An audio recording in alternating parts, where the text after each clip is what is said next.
Cheers!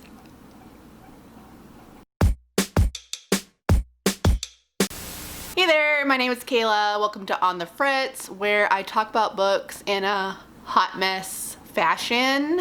Today I'm drinking a St. Arnold's Juicy IPA. This is a larger brewery in Houston, Texas. And I really have not found a beer of theirs I have not liked. I've just recently gotten into IPAs and I really like juicies and I like hazy IPAs.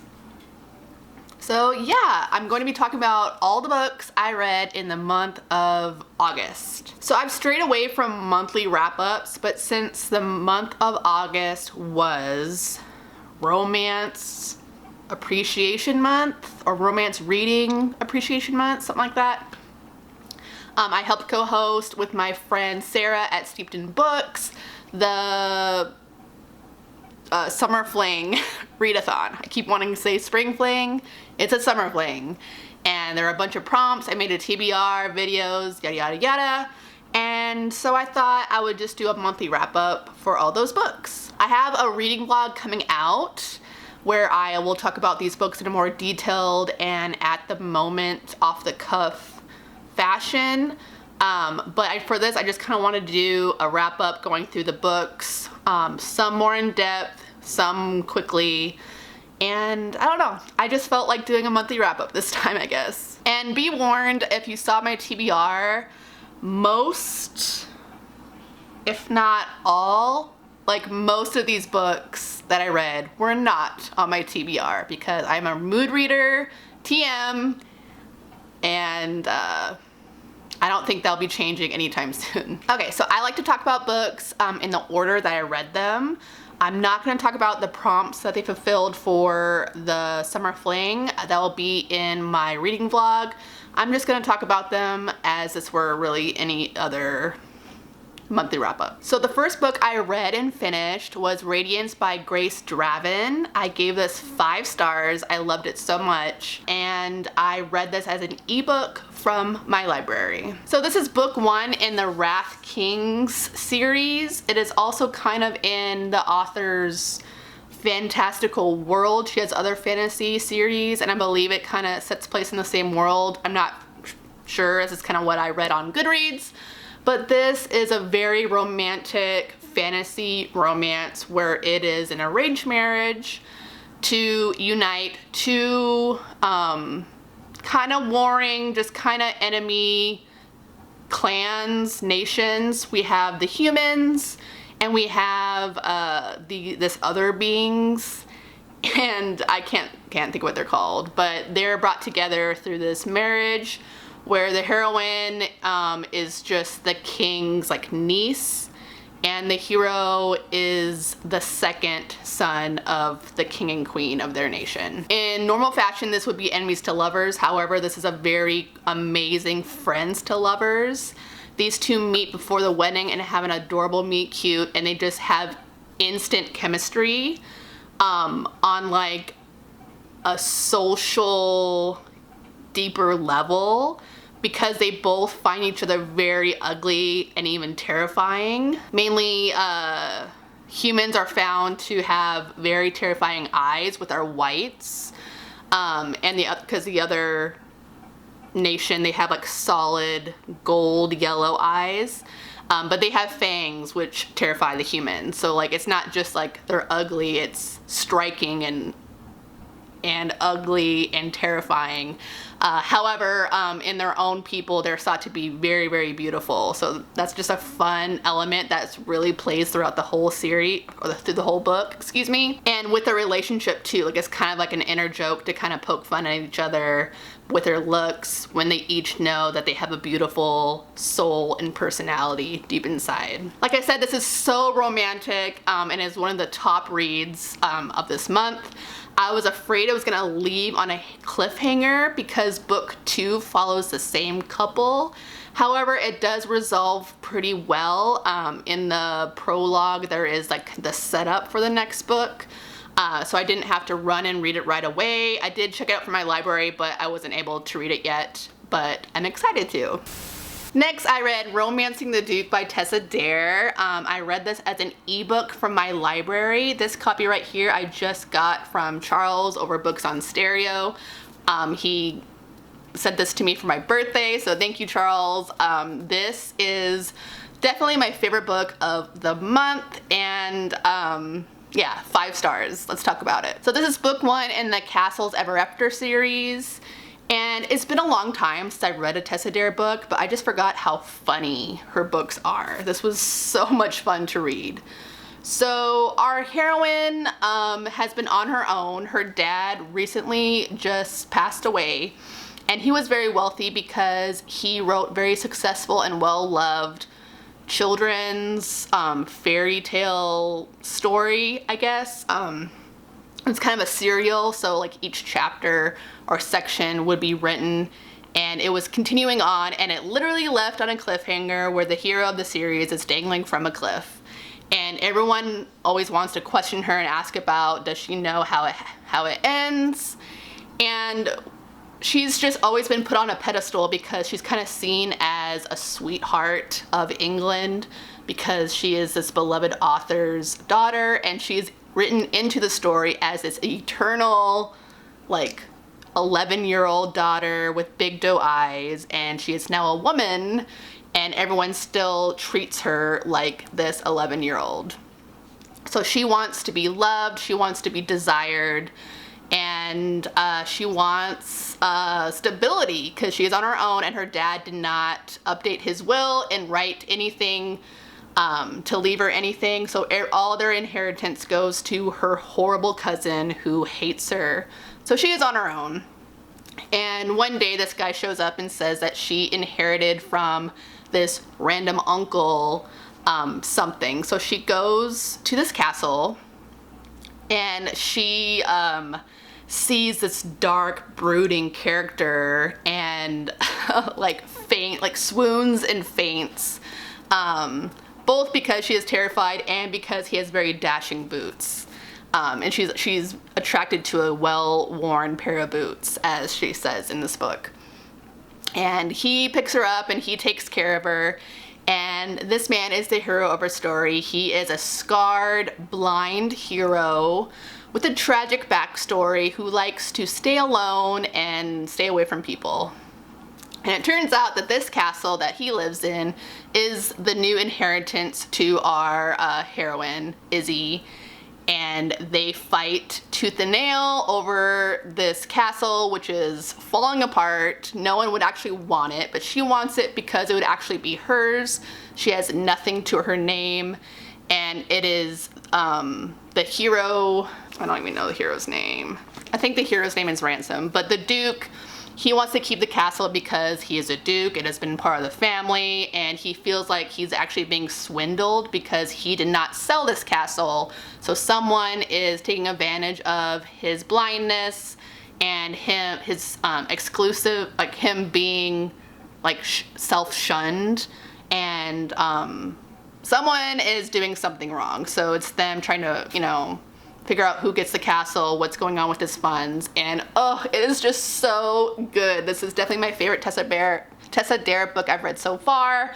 It is very funny and it's whimsical because there's just so many elements of the fairy tale story. We have the story within a story with the fairy tale story that her dad wrote. We actually get like kind of pieces of it later on. And like there's like a Star Wars homage to it. Like it was just, you know, there's just sometimes there's those books that you pick up at the right time and you just having a really, really great time enjoying it. And this is one of my all-time new favorite books. It's on like the all-time favorite list. So I'm excited to read the other books in the series. I believe the connection is that the same uncle is gifting these different girls castles. There's a line here about that. So I think that's the connection for the series. Otherwise it seems like they're very not connected, but everyone seems to love some of the other books in the series more. So here's to hoping that I will love these other books just as much or even more. Next I read Destiny's Surrender by Beverly Jenkins. This is book 2 in the Destiny series. I read this as an ebook that I physically own, and a little bit as an audiobook that I checked out from my library. So this month I got back my audio mojo. So I used to listen to a lot of audiobooks when I first started my YouTube channel almost 3 years ago now.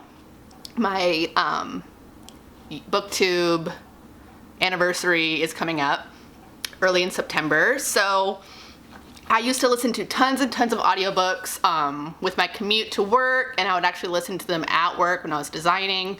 At my new job, we weren't allowed to listen to things. That has recently changed, but I just have not been listening to audiobooks for the past year, and now I'm slowly getting back into that, which I'm really excited about because audiobooks are fun. They're a fun medium to use to read books. I gave this book 4 stars. I think I like book 1 a little bit better. This series follows 3 brothers and their mom, and it's just, you know, them finding love. This book, we have our hero. He is like an eternal bachelor, loves the ladies, very handsome, and does not really want to settle down until his mom kind of like suggests it, or like forces it, or implies that he is 31 and he needs to settle down and court a lady and get engaged. The heroine is a prostitute that regularly works for the hero. He treats her really well, but she, through many circumstances, finds herself pregnant, and she is knocking on the hero's door during his engagement party with his child on her hip. And it's just all the drama, obviously, just from like that plot line, but it is exciting. That's what I love about American Westerns, is that they're exciting, there's the drama, and there's really never a lull in the story. Beverly Jenkins writes amazing heroines. I've always loved her heroines way more than I love the heroes. The heroes aren't unlikable, but they're just not as...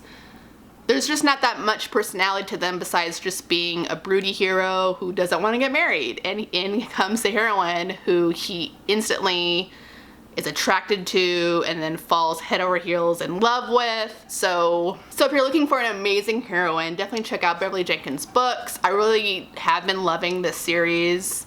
And this book has been so fun, with the heroine being a prostitute who has an amazing personality. People fall in love with her and love her, despise what her previous profession was. She's not ashamed of who she is and her job. And she's a great mom, and it's just an amazing character. And you just see everyone around her, including the hero, fall in love with her. And even though this is a secret baby trope that a lot of people don't love, I think this is the second time I've read a secret baby trope. I actually don't hate it, because I do like babies and kids in romances.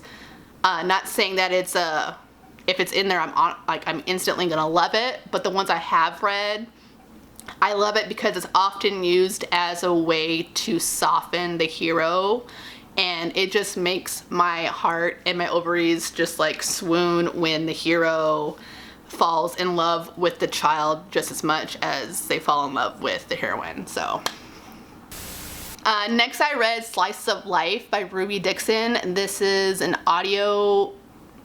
I listened to this on audio from my library, and I gave this 3 stars.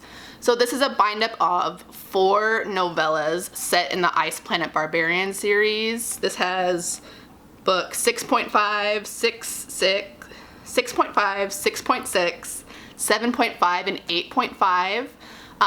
The 3 first ones are just what they are, slice of life, but the 8.5 is Aftershocks, and I feel like this one it's not a must read because I didn't read it when I read all of the Ice Planet Barbarians books.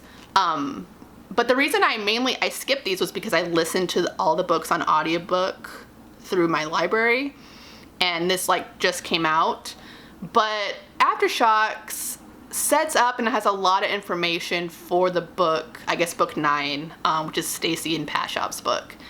And I remember obviously she goes through these same kind of details in that book, but you just get more information in this book, and it's a big turning point in the world of Ice Planet Barbarians.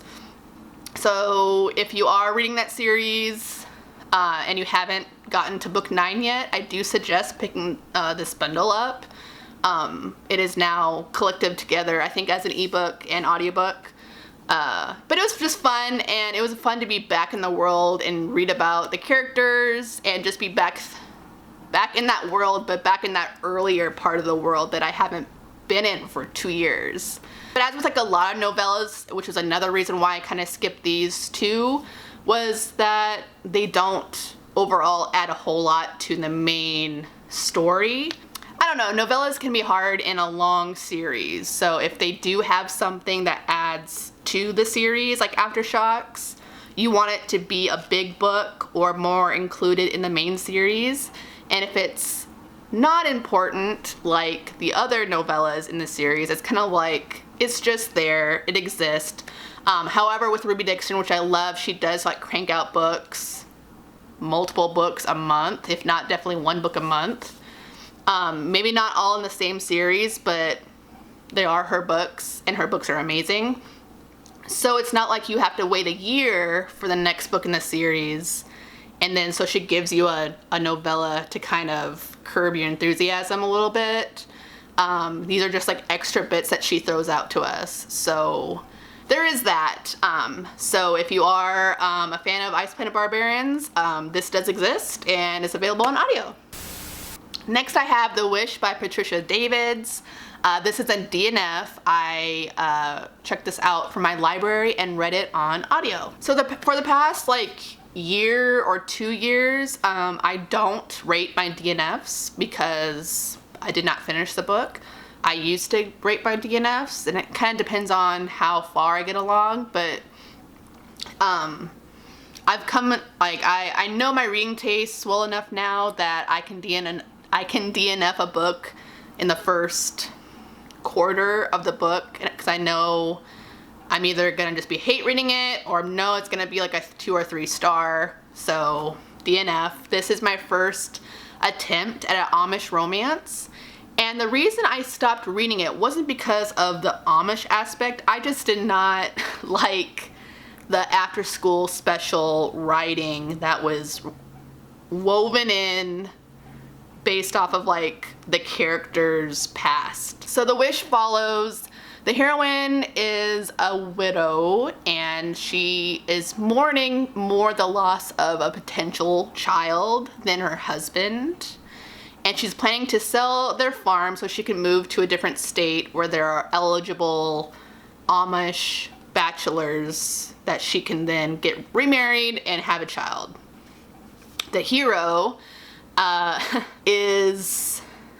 he's trying to be pictured as this bad boy. So he was raised in the Amish faith, but he and his wife, ex-wife, they both left the faith, got married, were living their life, and he was in between jobs, and he decided to take this job offer from his friends.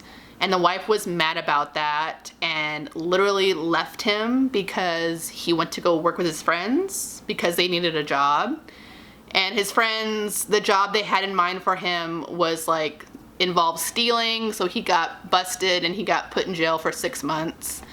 And during this time, his wife left him, and turns out she was pregnant with his child, didn't tell him, and then she found out she was dying of leukemia, and so she's on her deathbed, and she's like, here's your child, it's like 4 months old, I don't want you to raise it, we shouldn't have left the faith. I guess she maybe thought she was being punished by God or something.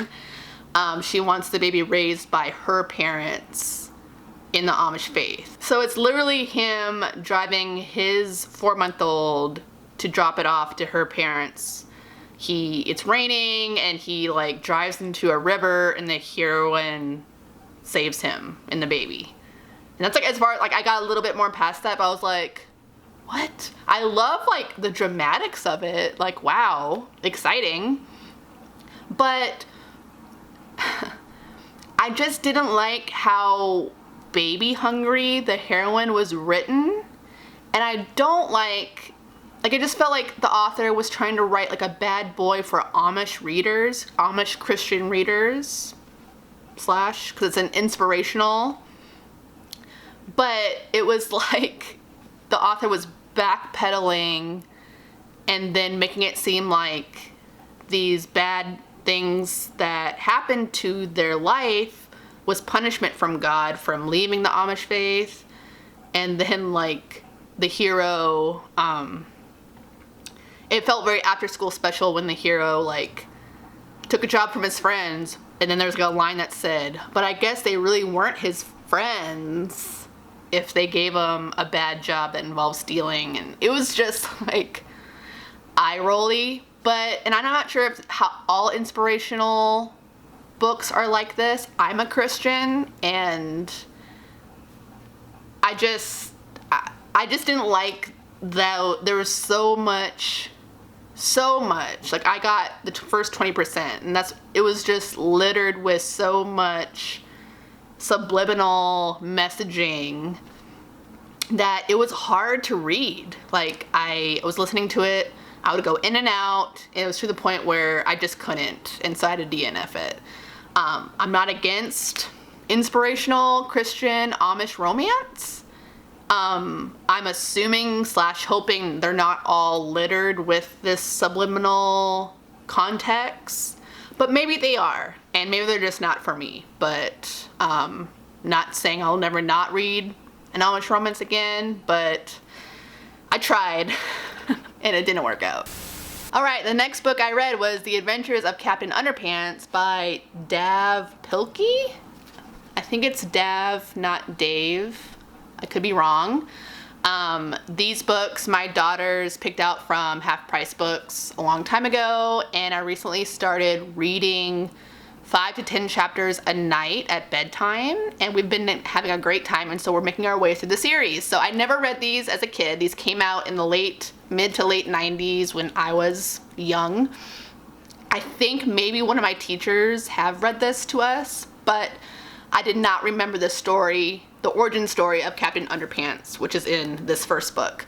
So my daughter loves the Netflix adaptation, and it is hilarious. I love it too. I'll watch it. It's really well done, but I wasn't sure if the show changed certain things from the book, and after reading it, it's like a perfect adaptation. There are a little bit more character developments on certain side characters and teachers, but as far as like everything else, it is done so well. This book is very interactive. There's a lot of pictures. It is a chapter book, but there's a lot of pictures and comic books. The boys write their own comic featuring Captain Underpants. And then there's always the extremely graphic violence chapter. And so instead of showing you all like the blood and guts and the punches and stuff like that, it is done through Fliporama, at least in the first 2 books. And it's where you flip 2 pages back and forth, and it makes them look like they're moving. And the show does a really cool adaptation of that. So this has been so much fun. We have been trying to get my daughter to sleep in her own bed. That's another story. But incorporating chapter books for our nighttime reading has been amazing.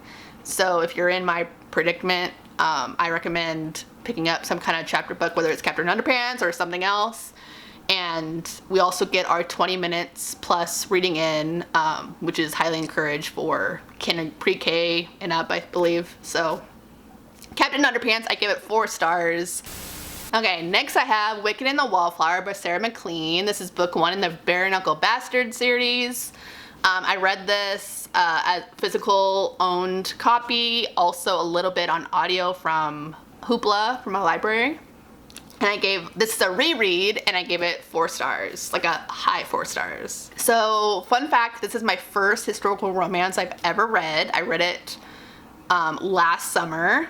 So it's fun to come around and reread this, and after reading and loving historical romances by other authors, It is fun to reread this for multiple reasons, that included. And I love this so much more on the reread. I was obviously I was very confused when you're new to historical romance. There's a lot of terms used that you can kind of use context clues to figure out what they mean, but it pulls you out of the story a little bit. And so, being more seasoned in historical romance, it is so much fun to just read this and enjoy it for what it is. So this series surrounds the bare knuckle bastards who are the kings of like the underbelly in Covenant Garden. They own an ice shipping business, which is a cover front for non-tax goods like alcohol and other things. And they also take care of the homeless and those that live in Covenant Garden. They protect the women and the children. They give jobs to those who need jobs. They pay good salary. They have doctors and give, good health. They just take care of everyone. So while they seem to be criminals in the fact that they're not paying the taxes on the items they're bringing in, they're taking care of the people that no one else will. And our hero is the king of Covenant Garden himself, Devil, and the heroine is Felicity, and she is on the shelf spinster that no one, including her friends, want to associate with because she's had so many different events in her life back to back that have put her on the shelf, including, her age is getting up there. No one wants to marry her because of her reputation, and she has turned into a wallflower and she likes to hide at events. And when she picklocks her way into this room to hide in the dark, Devil is in there for a different reason, and their meet cute ensues. And they're both intrigued with each other right away. And they come up with a deal that Devil will help her woo the Duke of Marbury. That he will help her woo the Duke because in a fit of rage of her ex-best friends who are making fun of her, she declares that her and the Duke are already engaged. And so she has to make this lie come into truth, and Devil will help her do that. Devil will also help her lure him like a moth to a flame is kind of the theme of this book. In return, she doesn't really have, doesn't bargain anything for him, but in his mind, he plans to ruin her and take revenge on the Duke for personal reasons that we find out throughout the series. This book is so steamy, and the writing is so beautiful in this one. There's so much metaphor, but it is done in like a lyrical but readable way. I've always said I haven't enjoyed beautiful lyrical writing, but I think I do, and I really like this in here. It really makes you feel like you're reading an old school historical romance, but is very modern because Sarah MacLean's heroines are very feminist, and her heroines have so much agency. They do not want to follow the norms of society. They do not care that they impress the ton. They want to be happy and live their life, and they have a right to do so. This one's very steamy, very just romantic in the way that, they fall for each other. So yeah, high 4, like a 4.5. This was so much fun to reread, and this book will be special to me for many ways, including sparking and starting my love of historical romance. Next, I read Captive Desire by Robin Lovett. This is book 2 in the Planet of Desire series. I read this as an ebook that I own, and I gave it 4 stars. So this is a very hot and spicy sci-fi alien romance series. So if you like Ruby Dixon's books and you haven't tried Robin Lovett's series, I believe this is her only series that she has been writing, and it's amazing. So book 1, we have this rebel squad that's running away from the 10 systems, which is like the humans of Earth. They're basically conquering space, and anything or anyone that is not human, they capture, destroy, you know, do the human thing. And so they have a lot of enemies. And so this ship of rebels, they decide to leave the 10 systems and go do their own thing. So they're sailing in space that they haven't been in before, and they get attacked by the Cedes people that they thought had been extinct for 100 years. There was a big war 100 years ago where it was thought that the humans destroyed their planet and their kind, made them extinct, basically. And so they attack their ship and they crash land on this planet. And this planet radiates, slashes the atmosphere, has this aphrodisiac that if you don't have this, if you're not like immune to it or have a kind of antidote to it, it puts you in this mad lust that makes you like sex crazed. And so you basically have to have sex over and over and over again to like otherwise like you'll die if you'll get like poisoned from the atmosphere if you don't do the deed. Which is such a crazy premise, but it reads so good. Like, I don't know. It's amazing. So it is way steamier because of that aspect than Ruby Dixon's books, but it's just as fun. So if you're looking for something that's a little bit different, but kind of the same, but like way more spicy, definitely check out this series. So this book follows the second in command, Cedes, and this the human girl who stumbles out of the forest at the end of book 1. So she's been alone for a week or longer on this planet, and she's like about to die. So the second in command, he's holding her, and she's like trying to get it on with him, and she gets the antidote and is brought back to good health by the natives of this island. I mean, not island, planet. And so these two, like, this is a hardcore enemies to lovers. So it is enemies to lovers, I think, for anyone that is human and Cedes, because the Cedes people hate humans because they almost killed them off.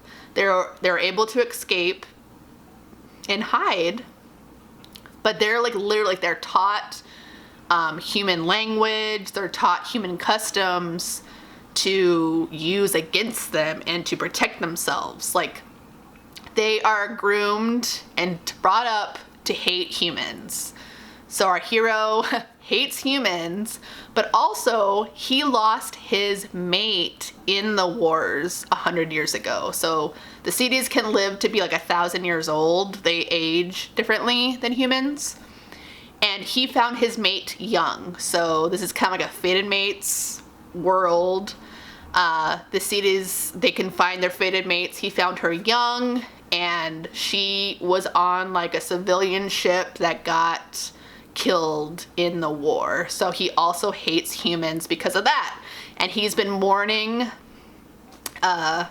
his mate for 100 years. And I think it's custom to mourn your mates for 200 years, I think, in their culture. And so he's still supposed to be in mourning, but he is sexually attracted and drawn to the heroine.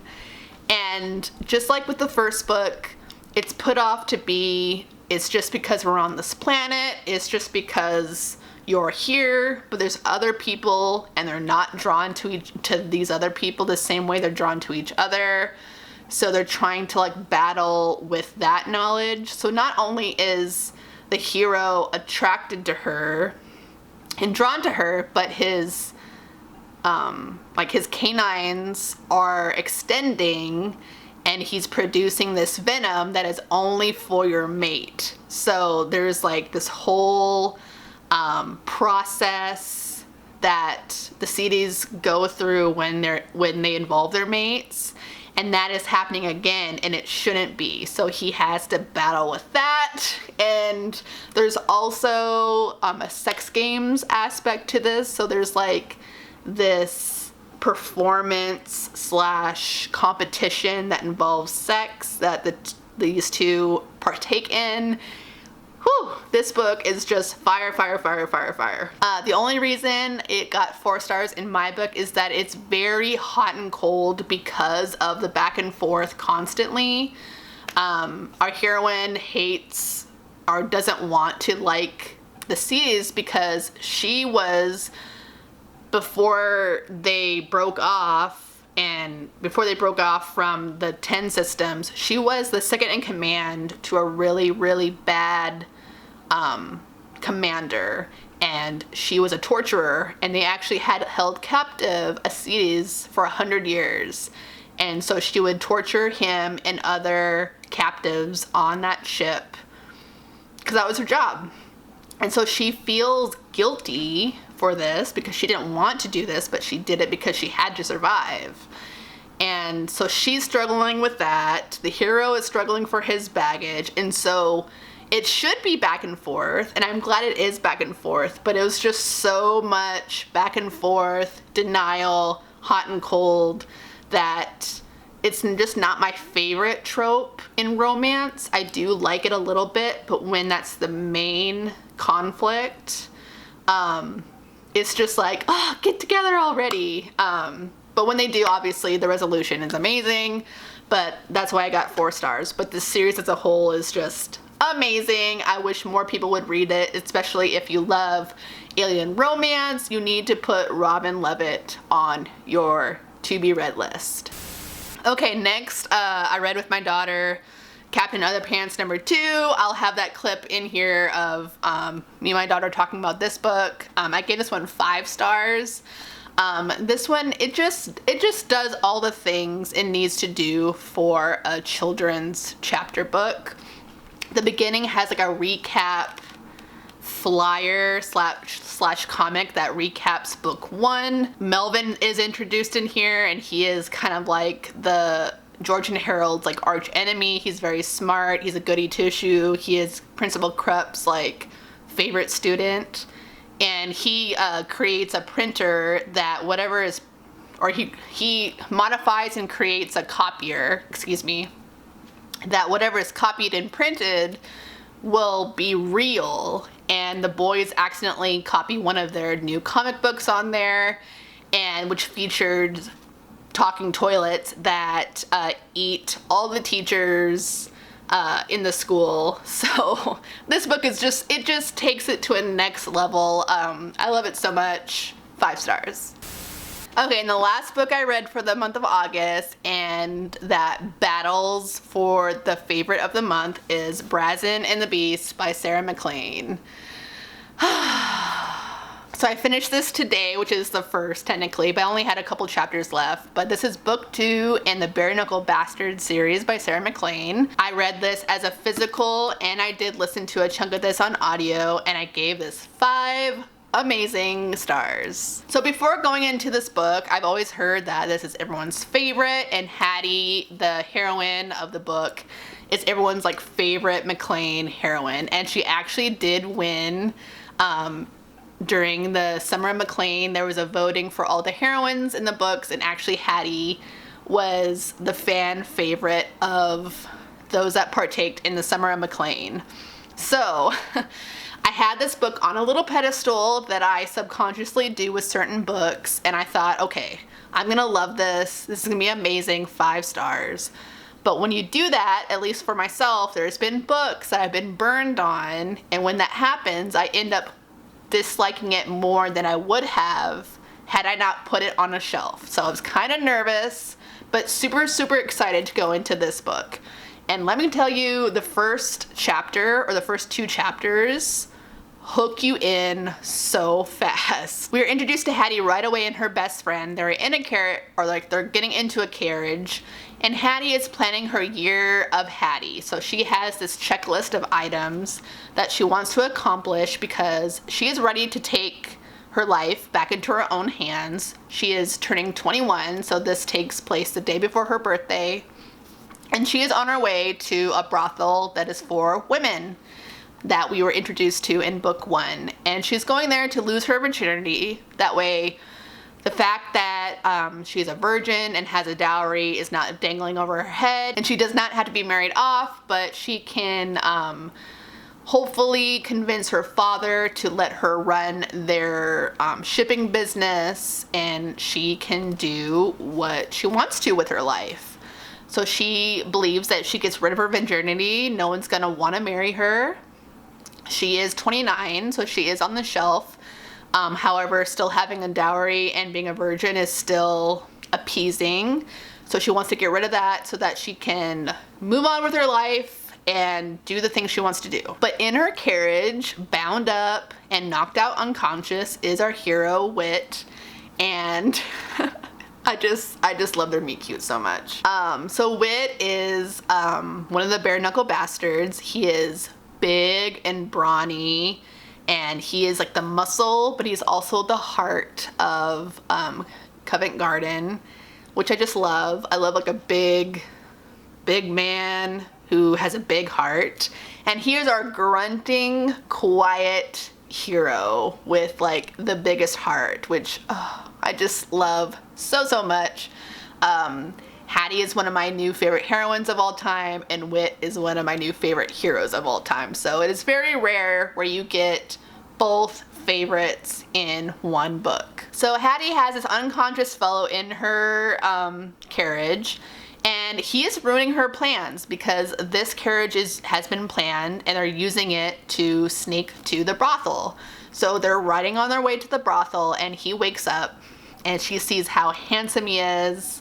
And I guess I don't want to give away their whole meet cute, but she takes matters into her own hands and she gets rid of him and she moves on to the brothel.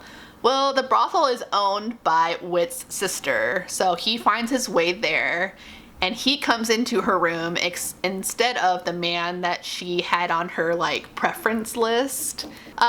Whit comes into her room and proposes a deal that he will help her check off the things on her list, which is number 1 is body, which is why she's there, and it will be with him. So he will get rid of her virginity willingly, and it's just so good. So Hattie is just amazing. Like MacLean's heroines are like the ones that I've read are very strong women with a lot of agency, but Hattie is just, she has just something extra. She's tall, she's plus size, so she sees herself as like a pariah in the society, but Whit sees her just as perfection and is just so swoony.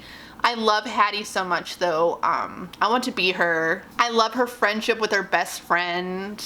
And she is just truly loved by everybody. Like, she has been running her dad's business for some time, yet he will not give the business to her because she is a woman, which is sad because her dad is an earl, but he's an earl by like title. Was like he was so good at his job that he was granted this title, so it's kind of like just a title in name, not a title in land, money, etc. So you think her dad would be a little bit more on her side of things, but he's not. He thinks that she, like he says multiple times, if only you would get married, then the business can go into your husband's hands, a la your hands, because she's a very shitty brother that goes toe-to-toe with the bare knuckle bastards, and Whit is wanting to know who she knows that tied him up